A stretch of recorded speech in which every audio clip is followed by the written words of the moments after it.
Welcome to Crypto Changemakers. My name is Danny Green, and this is a show about how NFTs and blockchain technology is doing good in the world. There's so many examples, and each episode we look at another project or platform that is trying to create social change in this new technology. Today we're talking to AK and Jack, two of the founders of Freedom Squares, which is a project that is raising money for Ukrainian refugees. Obviously a very, very important cause right now. They mentioned that there's already 10 million refugees, which is just an incredible number of people who need our support. And Freedom Squares has created a really cool NFT project with 6,580 different NFTs that all represent different locations and places in Ukraine. And all of the money that gets raised from the sale of these NFTs is going to nonprofit organizations that's providing humanitarian aid. So I think you're going to find this project really interesting. Jack, AK, thank you guys so much for being here on the show. I'm really excited to learn about Freedom Squares and everything that you guys have been doing to get this off the ground to raise money for Ukrainians during this special time. So why don't you guys tell me a little bit about the project? How do you got it started? Well, first of all, thank you so much for having us, Danny. We really appreciate it. So the project got started actually within a week of the Ukrainian invasion. And it was, I believe, March 1st when President Zelensky of Ukraine came out in a speech to the EU and basically said, hey, it was after the bombing of Freedom Square in Kharkiv, and basically said, hey, look, all squares in Ukraine are going to be called Freedom Square, right? You can't take our freedom, and sort of like every square in Ukraine represents Freedom Square. And my dad was running in Central Park and was like thinking about parks and squares and like how to and he had just come off a bunch of conversations about Web3. And so, and then I met him down in New York that night, and it was like, oh wait, this, there could be something here, which is like, because it's a super powerful idea that President Zelensky had, right? Which is just like every public gathering place is a representation of freedom. It's a really, really powerful idea, especially in the wake of bombings and war. So my dad was thinking, okay, is there a way we can help out, raise money? And I had been thinking also a lot about, how do we use Web3 for good, just as a sort of like overarching umbrella. And then this seemed like, really ripe time to try to do something for Ukraine. And so we ended up creating a project, which as you just mentioned, called Freedom Squares, freedomsquares.io. And the art of these NFTs, which we've created, is all representations, geospatial representations of these public gathering places in Ukraine, which Zelensky has deemed these Freedom Squares, right? So that's why it's, that's the name of the project, and that's really the core of what we're trying to do, is use the art and use this idea to drive funds, obviously awareness, but more importantly, right now, funds for humanitarian aid for folks who are severely affected by the crisis. Incredible. Let's go into that for a second, because there's a lot of, you can raise money, but where's the money actually going? Where are the funds going from this project? Yeah, so we wanted to emphasize that 100% of the net proceeds were going directly to our two refugee aid organization partners, and those organizations are CORE, which was started by Sean Penn and Ann Lee, and they're doing a lot of great work on the ground helping refugees, and then World Central Kitchen. And you can see them on Twitter preparing a bunch of hot meals and doing all kinds of cool stuff to really, provide people with meals in this very tumultuous time. So we decided to make sure that the funds were going directly there, so that people had a sense of confidence that the money they were spending with Freedom Squares was going where it needed to go. That's great. So those are your two nonprofit partners that are going to be receiving the funds. And, clearly you're working with well-known organizations, established organizations. And I think that's really great. And I also want to kind of distinguish this, that this is about kind of providing humanitarian relief for the refugees who are now in Poland and in Hungary, Romania, Moldova, like all these other countries, right, that are surrounding Ukraine. It's not specifically going, for example, to, military support or something in Ukraine. Is that right? That's correct. We wanted to emphasize that this was going directly for refugee aid. The refugee crisis is enormous. I heard a number that there was something like 10 million plus refugees as a consequence of this conflict, of this war. And so that's our top priority. I think this is a situation when you have this many people displaced because of a war. It's going to take a long time for things to be settled. So we wanted to make sure that that was the priority of everything that we were doing. It's hard to conceptualize that number.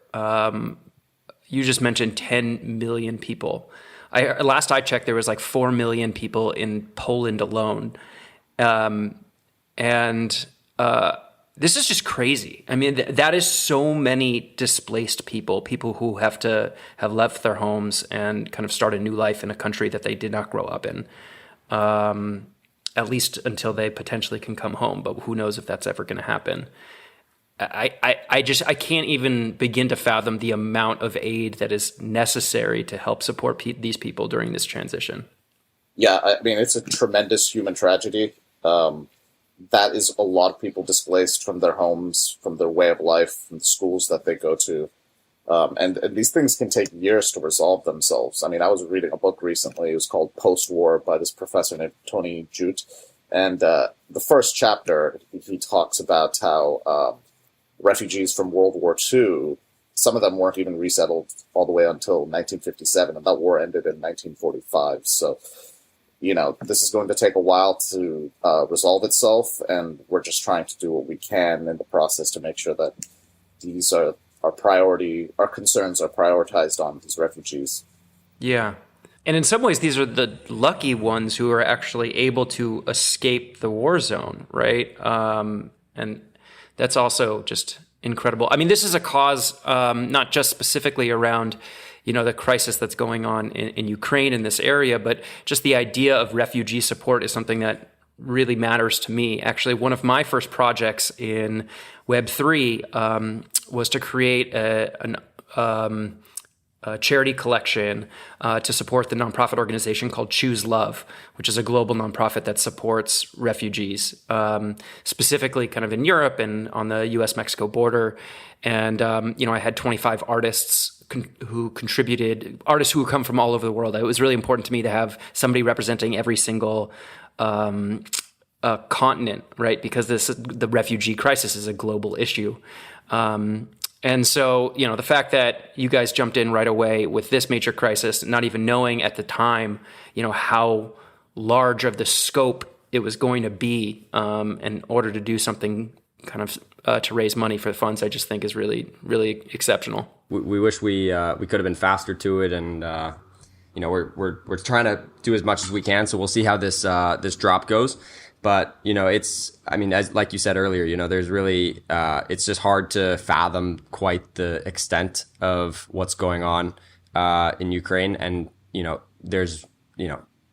it's just like kind of like an all hands on deck type of situation, right? And as much funds and as much energy as we can send that way, I think, the better. But we actually feel like on our team, like you're saying, like, it's such a great job. We do feel that, it's important work, but we don't feel like we've done it yet. And so, yeah, the fire is still within us, and, with, everyone who cares about this issue right now to really just, because it's, it's not, as AK was saying, this thing is it's kind of a long, grueling, couple months that it's been, and the end is not in sight. And so it's just like a matter of, I think, sticking with it and putting as much energy into it as we can. So, yeah. Yeah, that's fantastic. That's how we feel. So why did you decide to create an NFT project and to kind of go the Web3 route when knowing that this was a cause that you wanted to raise money for? I guess I could jump in there. I think for me, what I've noticed with the Web3 and the NFT community is that they're trying to utilize these technologies for all kinds of good purposes, right? They're trying to do what they can to make the world a better place through this technology.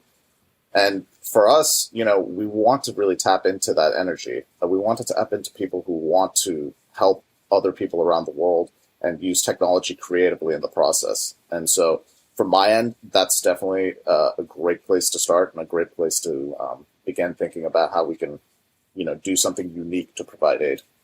That's so interesting. I feel like there's a perception that Web3 culture is, all about kind of like, bros trying to like, speculate and make money with their bags, which is like a term for, what kind of NFTs you hold or what kind of crypto you hold. It seems like you have a very different perspective on like, why people are in this space or kind of their social intentions. Yeah, I mean, I think, people want to get their bags, but they also have other motivations in life, which are, being a benefit to other people. Right? The bags can get you so far, but I think some of the most gratifying things you can do in life are helping other people around you and helping other people abroad. So I think they might have the outward veneer of bag hunters, but there's some gold in their souls. That's beautiful. Is this your guys' first NFT launch or project, or had you done something before this? I've previously worked on NFT projects before, usually as in the capacity of a community manager, but also just working with different artists. So I have some friends who are great artists, and I'm always just pushing them to like, go into the space and, bring their creativity to the world. So for me, I've had a decent amount of experience in it. Totally. I had a small project right before this, but just, in general, very new to the space, but super psyched about it because I think, with all the energy and money that's being poured into it, there's a huge opportunity with Web3 to leverage the money and energy going into it for causes that matter, right? Because this is a time period in history where there's a lot going on, but it's also the most connected time period that we've ever experienced, right? And people have wide, connectivity to the internet, and that enables us to understand, wow, other folks are really going through it right now, and here's how we can sort of like mobilize in a decentralized way to help folks across the world who we may not even know, but who we know are suffering, right? So that's I think that's what it comes down to. That's amazing. Did you have specific artists who are involved in kind of creating these freedom squares? And are they artists that you worked with in the past, AK, or new people that you kind of brought in for the project? So our team is actually, we had an interesting process. We did this large Q&A of all the parks that we could find in cities that had, 10,000 people or more. And we really explored all of these cities, towns, and parks, and just started to look into which ones, we thought would be really compelling. Part of this project is really trying to connect people with Ukrainian heritage and, some of the amazing places that people live their lives and express themselves artistically or otherwise. And so we have some artists on our team, Jack being one of those great artists that has been working on this project as well. But for us, it was like trying to capture a piece of Ukrainian heritage and share it with the world, who is very curious about it at this moment. Do either of you guys have Ukrainian heritage? Not myself. No, I don't. But and that's actually something we were aware of. So we wanted to make sure we talked with folks who are Ukrainian. And I have friends here who are Ukrainian at Yale. And as part of the artistic process, one of the things that we have we wanted to make sure there was some actual Ukrainian in the art itself. So we wanted to run that by people who had a better sense. We actually had a bunch of translation problems at first, and we were like, what is going on here? Because like, obviously it's not our background. So, we wanted to make sure we talked with folks who are Ukrainian. And we've brought in since, a number of different folks who, are from Ukraine or their families are from Ukraine, and just run this project by them, got their thoughts, got their feedback, and trying to, and it's been really important for us to really, connect, with, what we're trying to do, right? Because we aren't Ukrainian, but we do want to help. And so, it's a good point. I think that's really cool that you're focusing on specific squares, parks, neighborhoods, plazas in Ukraine, and trying to connect people back to their heritage. My family actually comes from the Ukraine, like 4 generations back. My great-grandparents emigrated because of pogroms, right? Kind of anti-Semitism and persecution. And so my family left that area. Kind of they've come from outside of Kiev. I don't exactly know where, but this might be a really cool opportunity even for me to do a little digging in my own family history of kind of where they were, and finding out if there is actually a freedom square that kind of represents that area. How many freedom squares are there in total? Tell me a little bit more about the collection. So yeah, we have 6,000 plus different freedom squares, and in the process of doing this Q&A, we found a lot of interesting different parks and landmarks, and we really wanted to explore them. One of them was St. Vladimir Hill. We wrote about this in a Twitter thread, and it was really interesting to just kind of dive deep into that. So, St. Vladimir is one of the most cherished figures in Ukrainian history. And, he's like this person who brings Eastern Orthodox Christianity to the culture of Ukraine, but he also opens up Ukraine to a lot of different things around the world that they would never have been exposed to, like foods from the Middle East and different parts of the world. And so he was actually kind of, in a way, someone who internationalized or exposed Ukraine to the world, in a sense, at the same time, being in the middle of Europe. So if you look at St. Vladimir Hill, it's a beautiful hill with the statue of Vladimir, and it's overlooking Kiev. And it's just one of those, like, you look at the images of it, and you're like, wow, that is very, very picturesque. So, we found a lot of interesting parks and places over there, and a lot of interesting heritage to delve into. That's amazing. Like, is every single NFT unique? Does it represent a complete different area or in Ukraine? So there's 6,580 in total, and yes, so every NFT is unique.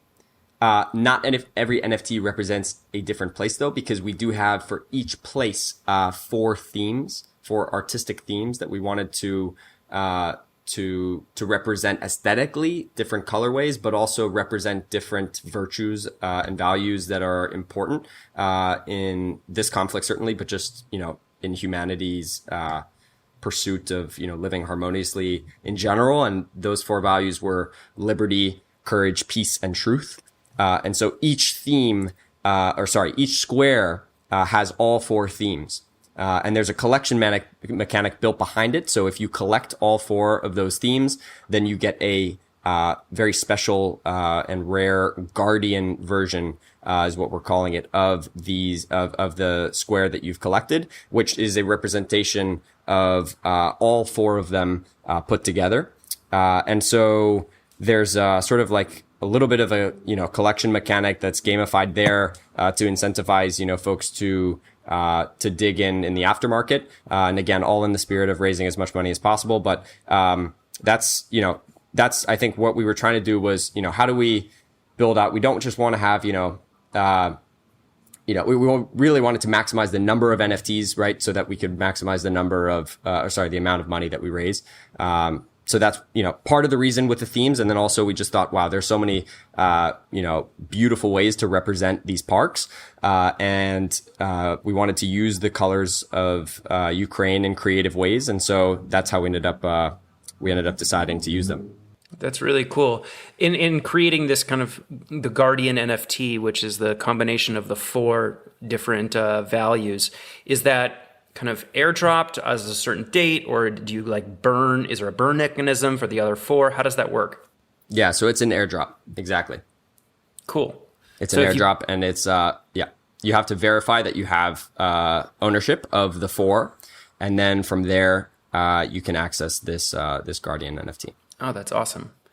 And was there any significance in the numbers that you chose for how many of these that you made?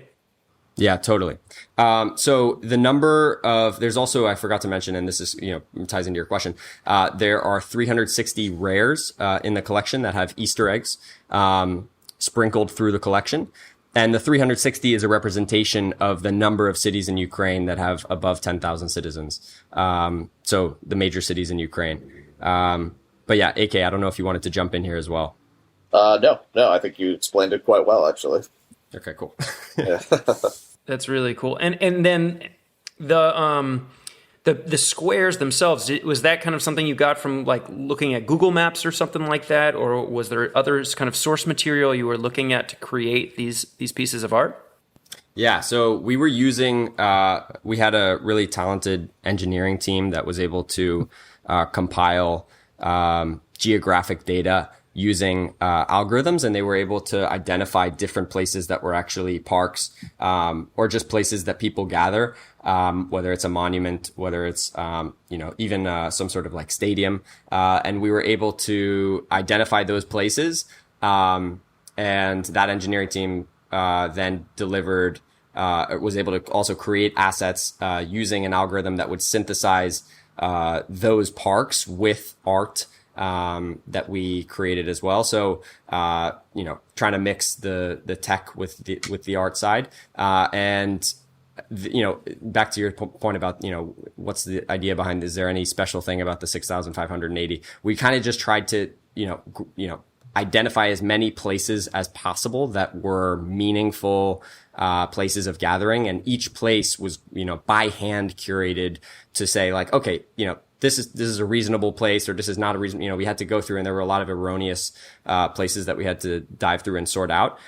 So we just tried to maximize the number and get as many meaningful gathering places in Ukraine as possible. I'm sure we've missed some, but there was no meaning behind that 6,580 number. But that was all in the spirit of trying to raise as much money as we can.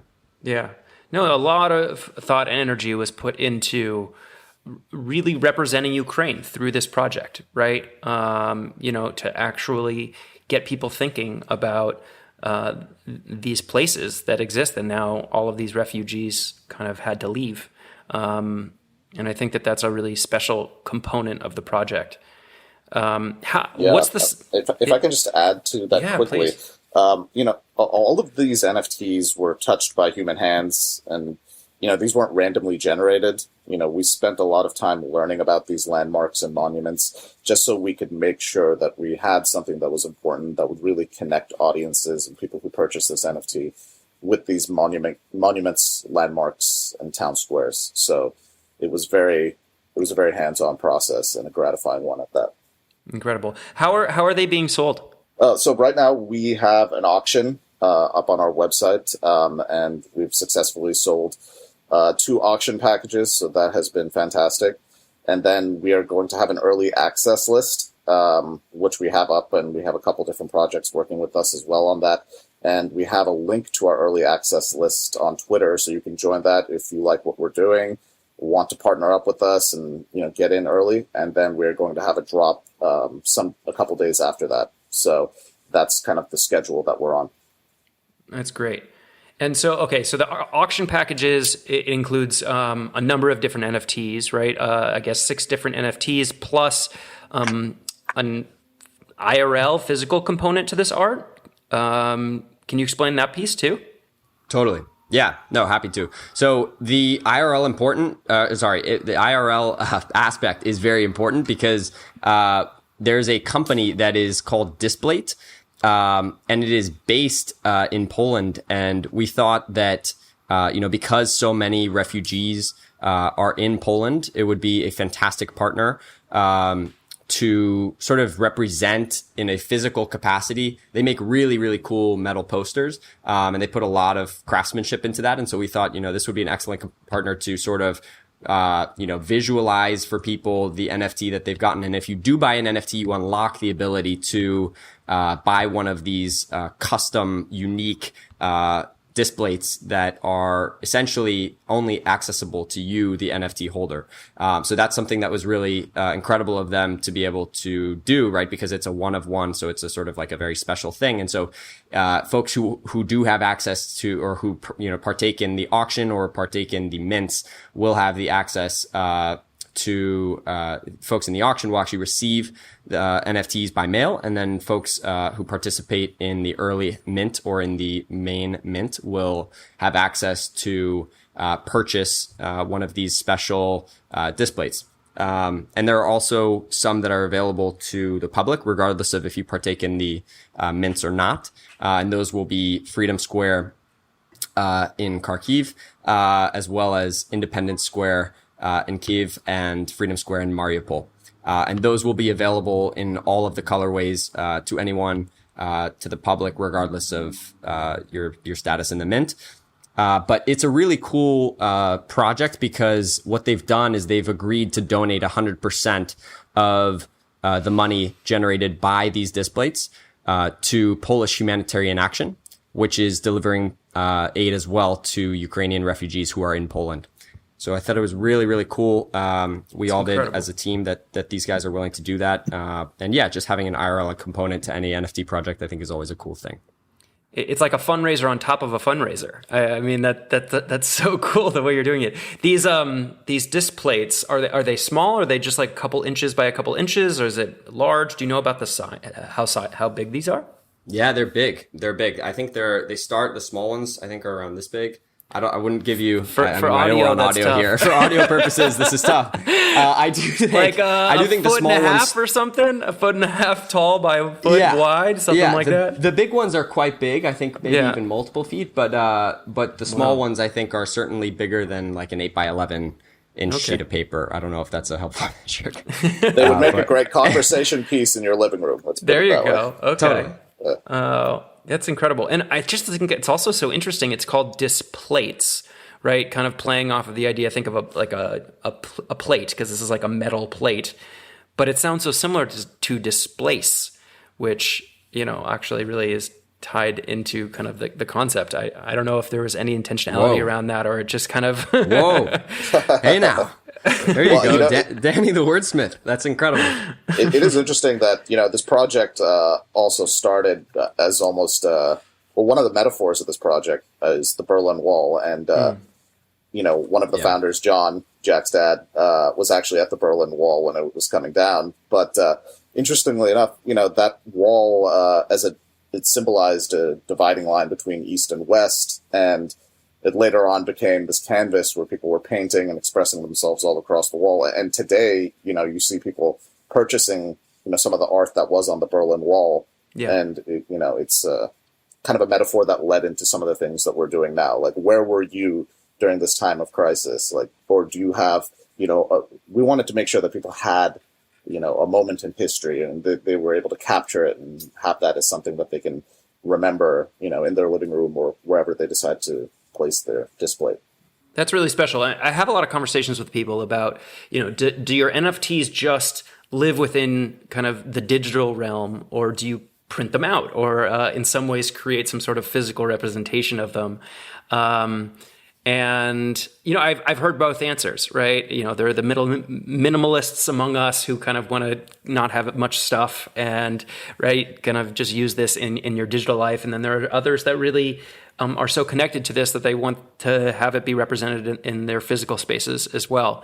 And, especially with such a cause tied into this and so much thought that was put into the choosing of the locations that you create the Freedom Squares for, and then, the colors themselves also then representing something special in terms of one of these values. I really do hope that a lot of people take advantage of the opportunity to create this displate and put it into their physical space. That's pretty cool. I agree. I think that would be fantastic. So in terms of pricing, obviously we got these auctions that are going on currently when we're recording this, kind of on May 13th. And then there's going to be the kind of the minting process for, is it 0.1 ETH? Is that the price that you guys are doing the mint? Yeah, so we have two tiers, and we wanted to give folks who wanted to pay more the ability to do so with a higher tier that's 1 ETH. But yes, the main collection, the core collection, is 0.1 ETH each. And we were debating, we were really going back and forth in this sort of like 0.05 to 0.1 ETH range, but we ended up landing on 0.1 ETH to try to maximize the fundraise. Yeah, I think you were smart to do that. I think in general, because it being a fundraising project, 0.1 ETH is a good price. And I would have said that if ETH was at $4,000, currently it's at $2,000. So essentially, you did 0.05 ETH. Right. That's exactly right. Yeah, maybe you can hold on to the cryptocurrency before making the donation. I guess you can't really time this though, because it's so critical that they get the funds. Talk to me about that mechanism a little bit. Like, how are you transferring the funds to these nonprofit organizations? So these nonprofit organizations have been receiving a lot of crypto donations already. So they have wallets set up. So that was sort of an easy process. It's just, directly going to them and making sure they can utilize it for all the great work that they're doing. And so we're going to have some interesting information come out soon about how every dollar is spent and how it's utilized to do beneficial refugee relief work. So stay tuned for that. I mean, there's a lot of every dollar goes a long way, I should say, in terms of improving the lives of the people who need it the most right now. Yeah.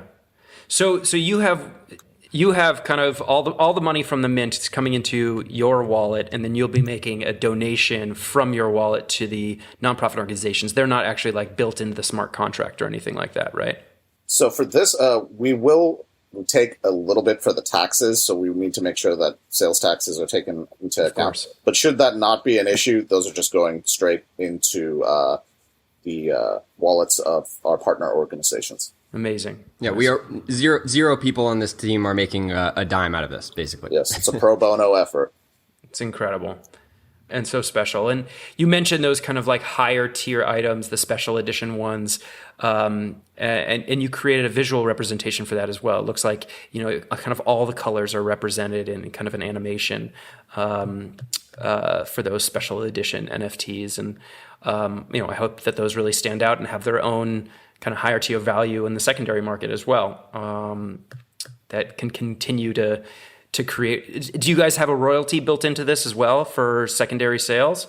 Yeah, we use the traditional, I think, OpenSea royalty. I think it's a 10%. So we're utilizing that to continuously go back to our charity partner organizations. And is this all on Ethereum? Did you guys decide, and how did you decide to use Ethereum as the blockchain for this? Yeah, this is all on Ethereum. It's going to be on ERC 721. And we've sort of viewed it as, the biggest market for NFTs at this moment. We wanted to make sure that we were getting as much funds as we could to these organizations. And so it was sort of a natural choice. Yep, that makes total sense. Totally. But we're also, it's interesting you mentioned this, we're partnering with paper.xyz and piloting how that's going to work, because it's really, it's important for folks to feel that they can access this mint and, to feel that they can partake in it if they want to. And for a long time, crypto has been sort of prohibitive, not prohibitive, but at least difficult for folks to get their hands on, right? And it's become easier for sure over time, but I think there are a lot of folks, and certainly folks who I talk to in the older generations, which I've the utmost respect for wanting to get involved in this stuff. But you were about to say who, boomers. You were. I could see it. My dad. Yeah, even it's my dad. I can't tell you how many times my dad says "Okay, boomer" just as a as a reference to like his age on all these calls we have. But anyhow. But anyhow, yeah, I think that, it's important to be able for folks folks who are new to crypto to be able to feel like they can get involved. And so we've partnered with paper.xyz to, for folks to be able to use their credit card, which we're piloting in the early mint. So, that's, fiat currency, which is a lot easier for a lot of people, and we'll see how it goes. I'm so glad that you mentioned this. I'd actually never heard of paper.xyz, so thanks for bringing it to our attention. So you're saying that people are going to be able to buy these NFTs without having a crypto wallet at all. They'll just be able to use their credit card, and then essentially does XYZ serve as kind of a custodian for the NFTs, and you have like a login to paper.xyz? So I believe it helps set up a wallet for you. Yep. Cool. Totally. So it's just, we're trying to make as seamless of a process here for folks who are new to Web3 and wallets and connecting them and all of the other things that might be confusing for them.